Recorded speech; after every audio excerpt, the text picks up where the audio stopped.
How do you deal with the haters? I think one thing that meditation taught me, one of the things, is to have empathy for other people. First have empathy for yourself and then have empathy for everyone. And of course there are times, again, if I don't meditate for a few days, I can be more reactive when I hear a negative comment. If I meditate and I'm conscious, then I don't react because it's not personal. I just realize what other people think of me has nothing to do with me. It has to do with their reality and their pain and their struggles. It's not easy, right? Mm-hmm. Okay, easily said. I still react. It's not like I don't react. Like I'm saying, like when I came out of that 10-day Vipassana meditation, just freshly came out of it, oh my God, like nothing could faze me. I loved everyone. I understood everyone completely. It's like no explanation needed, no judgments for anyone. Because you go through so much dark places that you can relate to everyone's dark places and there's no judgment, like clear. Over time you start collecting it again if you don't practice meditation and awareness, conscious living.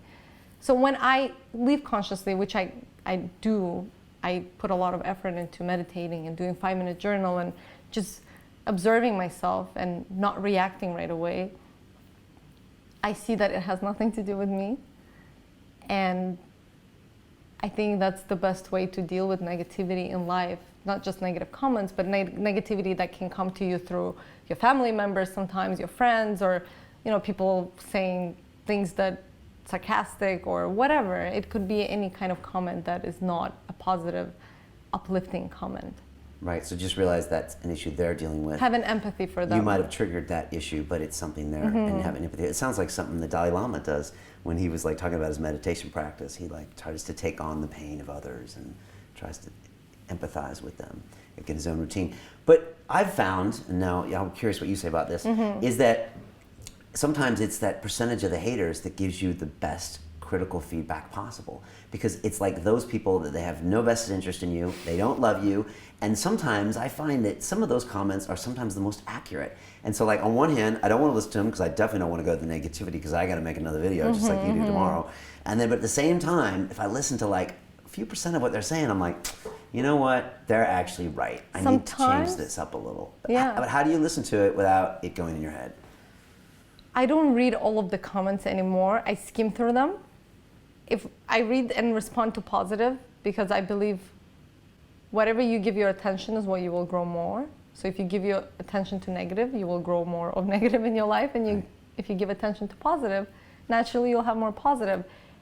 However, I do read most of them still. And if it's something that's totally unrelated to the content and just pure negativity, like you're ugly, or you're stupid, or this is bullshit. She married a rich guy, and she lives in this house, and I'm like, excuse me, like I'm an equal business owner. This is me and my business partner. I did not marry a rich guy. We were both broke.